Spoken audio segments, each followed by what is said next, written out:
Pag may sinukso, may madudukot.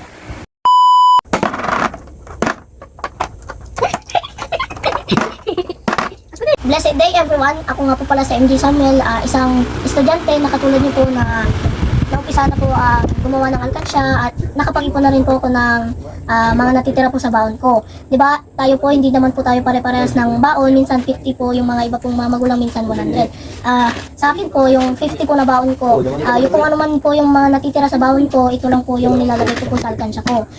Maging inspirasyon po ito sa ating lahat. Sa mga katulad kong estudyante po dyan, maging inspirasyon po ito sa ating lahat.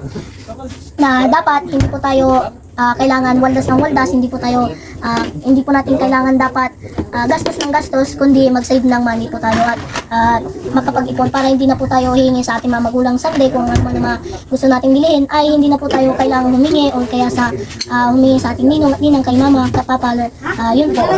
Kaya maging inspirasyon po ito sa ating lahat na ang pag-ipon ay importante para sa ating lahat na sa mga katulad kong estudyante.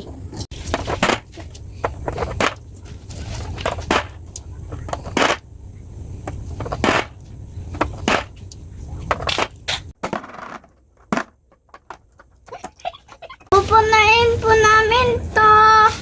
Kaya sa mga wala pa pong alkansya dyan, bili na po kayo dito at MJ Store. Thank you po. Bye-bye. God bless.